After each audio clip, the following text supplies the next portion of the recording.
To tie a bow on this conversation, I wanted to just hear your take, and then I'll kick it to Biggs, and we'll segue into another topic. But you mentioned you have different departments, like there's marketing, there's payroll, there's sales and training, and like there's different departments. But then you also mentioned this idea of this operator person as well.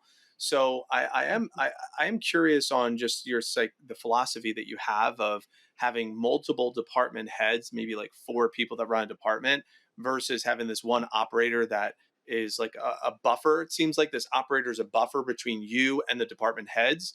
So there's only one person Hmm. reporting to you versus having all the Correct. department heads that are reporting to you. So just real quick, if you could just kind of tie a bow on your philosophy on having this Yeah. buffer person there versus just having multiple Mhm. department heads and just having like almost like a board.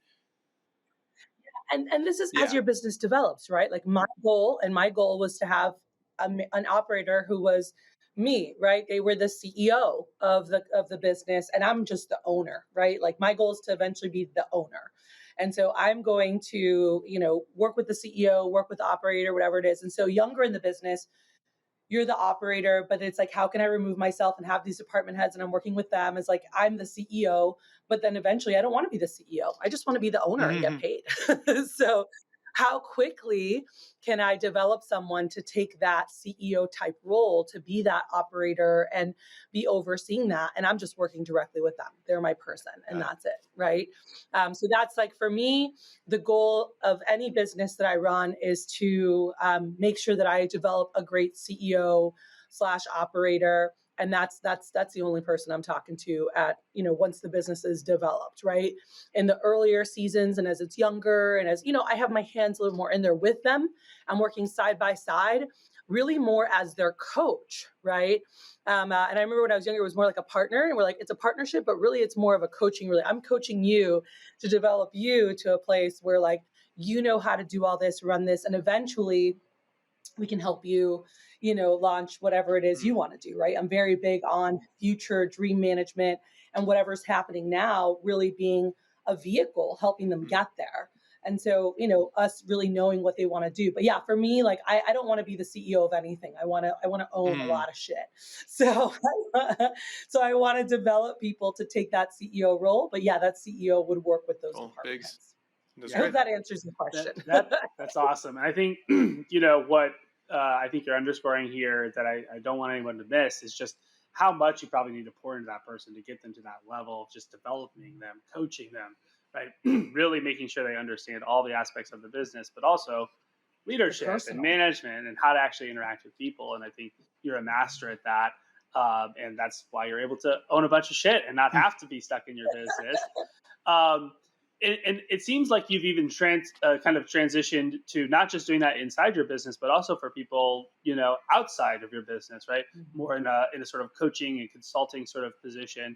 I know you do a lot of work with GoBundance, and you lead the women's side of that business and that organization. I'd love to hear kind of some of the things you're up to outside of growing your own businesses, and how you're Mhm. consulting other businesses, what you're doing with GoBundance. Like, talk to that a little bit.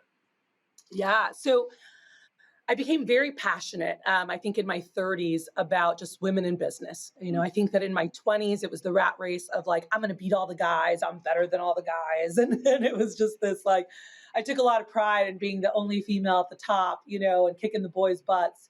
And a shift really happened as I went into my 30s, where and now in my 40s, complete another shift, which is more of the family and motherhood side, right? But when I hit my 30s, my gosh, I realized there were so many women coming to me for advice. I'm like, how do you handle this? How do you balance that? Can you really own businesses, be a top level, C-level executive, business owner, investor, and still be a great spouse and still be a great parent and dealing with mom guilt? And I was hearing all these things and I was like, oh my gosh, like this is stuff I just hadn't even thought about that women have to deal with. Because at that time in my 20s, I was not thinking about kids. God bless all you young moms. Like, but I was just not. I was like, I just want to party.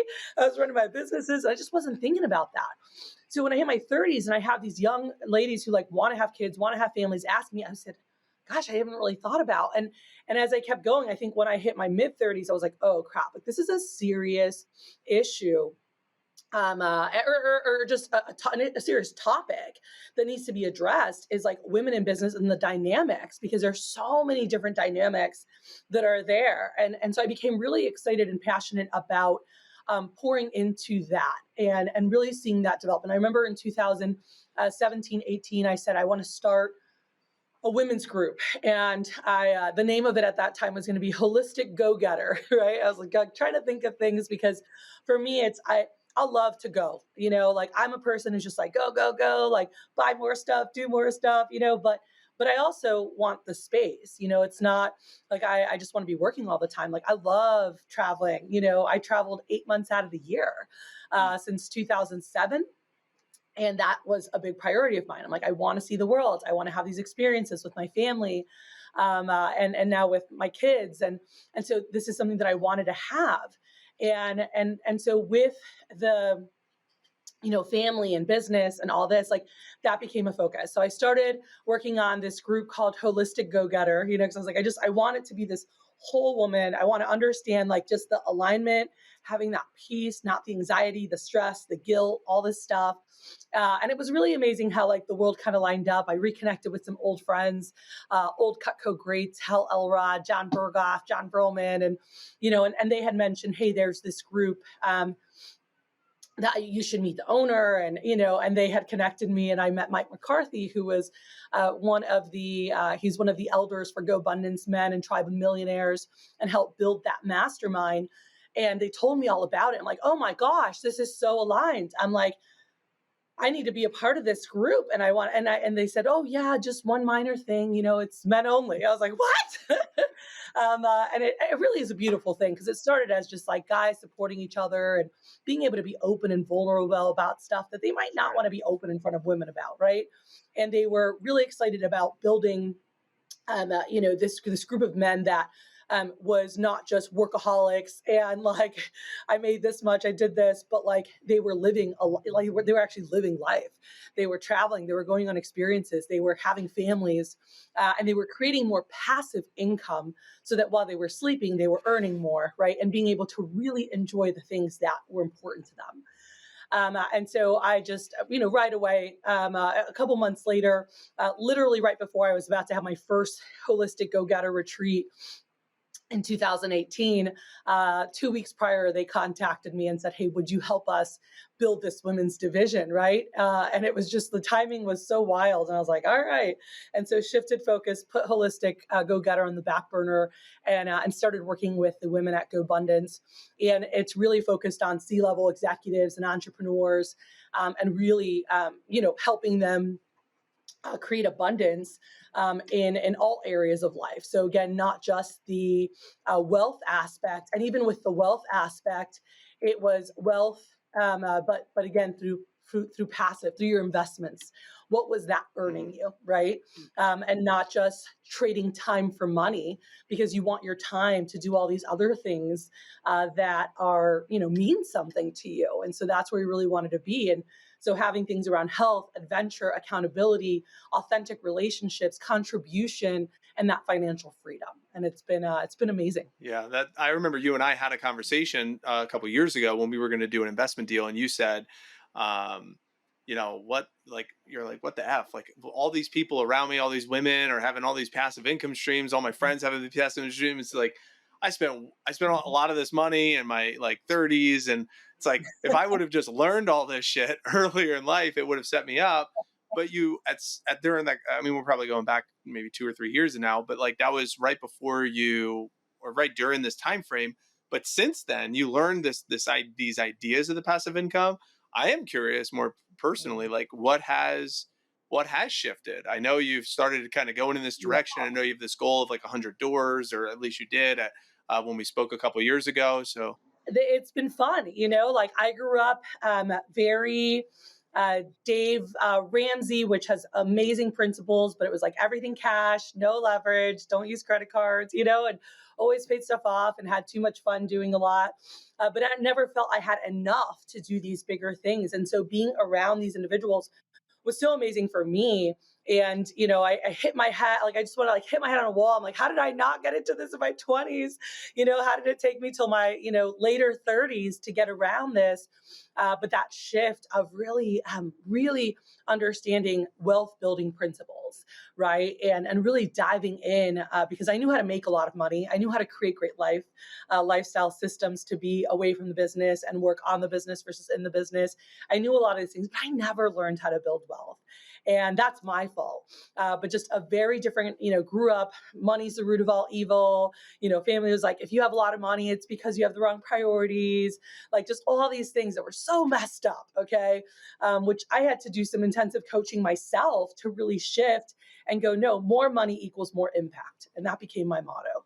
And it was like, more money equals more impact. And like, how can we get more of that without creating more jobs, right? And that's something that I've loved always listening to Justin talk about, and really modeling that. But as I got around these, women and just hearing and seeing these stories and watching these late 20s and early 30s, even the young ladies in our group who were just thriving and pulling in tens of thousands, per month in passive income, it was just so inspiring, with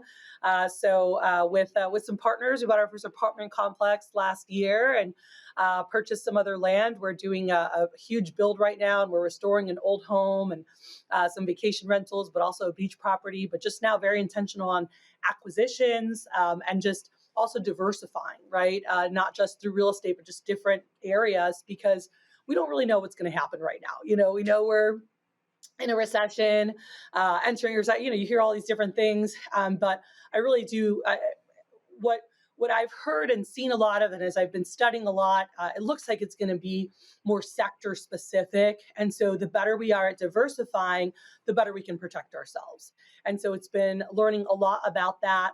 And again, not with the focus of like, I just want to have all this money. It's like, I want to create this wealth and I want to create generational wealth so that I can enjoy my family and so that my kids and their kids and their kids can pursue the things that they love, but also have the means to be able to give back, to impact their community.